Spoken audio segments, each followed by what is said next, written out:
สบายดีสุผู้สุคนพบกับสองภากรไอติมแซ่บเส้นเก่าเส้นเคยเด้อทุกคนมื้อนี้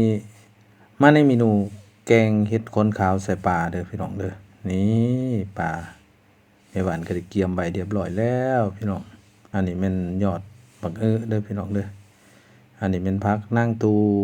หรือผักอีตูเด้อพี่น้องเด้อผักหอม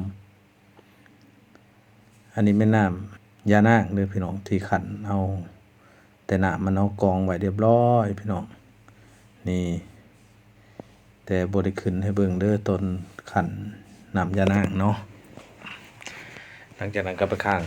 ใส่ไฟเนาะนี่มาเบิ่งนำกันพี่น้องวิธีการแกงเห็ดขนขาวใส่ปลาพี่น้องนี่แม่บ้านก็เลยเอาเห็ดที่เกียมไว้เนาะเทลงหม้อเนาะที่ข้างกับน้ำยานางนี่ก็เป็นข้าวเบื่อเด้อพี่น้องเด้อข้าวเบื่อที่ตำไว้แล้วผสมกับน้ำไว้เนาะเอาลงไปสิ่งที่ขาดบ่ได้ก็นี่แหละพี่น้องน้ำปลาแดกนี่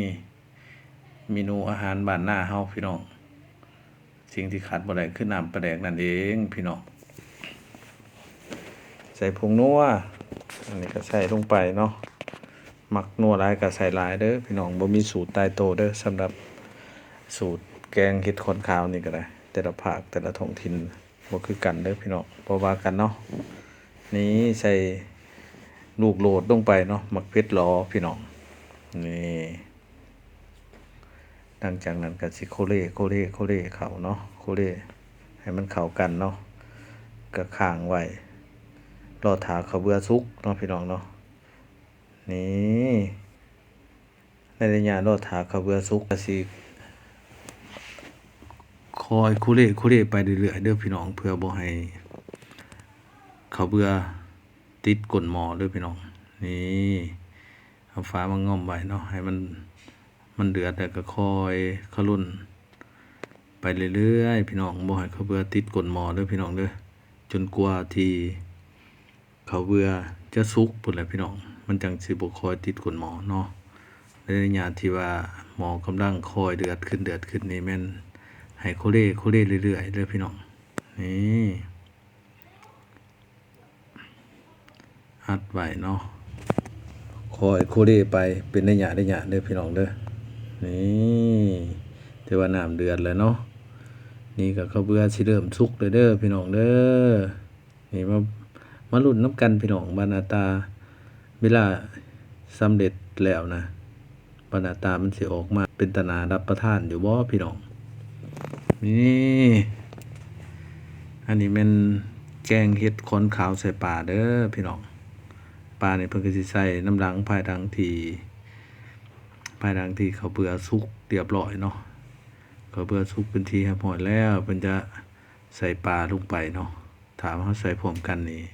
จะเฮ็ดให้ปลาเปื่อยเนาะเปื่อยไว้ก่อนเนาะมันสิมุนเนาะพี่น้องเนาะนี่แม่บ้านเพิ่นก็คุเล่เพื่อบ่ให้เขาวเบื่อติดก้นหม้อเด้อพี่น้องเด้อนี่ก็หน้าตาก็สิประมาณนี้เด้อพี่น้องนี่ฮอดระยะนี้เป็นข้าวเบื่อสุกแล้วพี่น้องนี่เป็นเพิ่นสิเอาน้ำปลาที่เกียมไว้ลงไปเนาะนี่เวลาใส่ปลาไปนี่ก็รอท่าให้สินปลาสุกเนาะพี่น้องสุกแล้วก็บ่ต้องโคเล่แห้งเด้อพี่น้องเด้อคอยโคเล่ปลามันสิมุนพี่น้องมันสิบ่แซ่บนี่ก็รอท่าให้เนื้อปลาสุกเนาะก็คอยโคเล่ไปพี่น้องแต่บ่ให้โคเล่แห้งย่านปลามันมุนเด้อพี่น้องเด้อเนื้อปลามันเปื่อยแล้วมันสิมุนมันสิบ่แซ่บเด้อพี่น้องนี่หน้าตาก็สิประมาณนี้แหละพี่น้องต่อไปก็รอท่าให้เนื้อปลาสุกแล้วก็เอาผักลงบัดนี้อันนี้ยอดบักเอาลงก่อนเด้อพี่น้องเด้อนี่สิปลาแต่ผักหอมนะผักหอมนางตูเนาะผักหอมนางตูนี่สิเป็นใบใส่ระยะสุดท้ายเด้อพี่น้องภายหลังที่ผักสุกเนาะแต่บ่ให้สุกแห้งเด้อพี่น้องบ่ให้ อันน่ะต้มเฮิงเกินไปเนาะบ่ให้ผักเปื่อยเนาะให้มันพอดีพี่น้องมันจึงแซ่บพี่น้องนี่หน้าตาสีสันเนาะพี่น้องเนาะก็เริ่มมีสีสันออกมาแล้วเด้อนี่หลังจากนั้นแม่บ้านเพิ่นก็สิซิมรสชาติเนาะพี่น้องซิมรสชาติเบิ่งว่ามันขาดเหลือหยังบ่คันมันขาดเหลือก็สิเติมหยังบ่พี่น้อง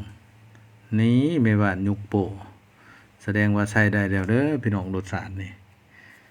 ต่อไปก็สิเอาผักหอมนางตูลงก็ถือว่าเป็นอันสำเร็จเด้อพี่น้องเด้อขั้นตอนนี้เป็นขั้นตอนที่สำเร็จว่าซั่นซะสำเร็จแล้วแหละเนาะมีแต่ว่าเอาผักนางตูลง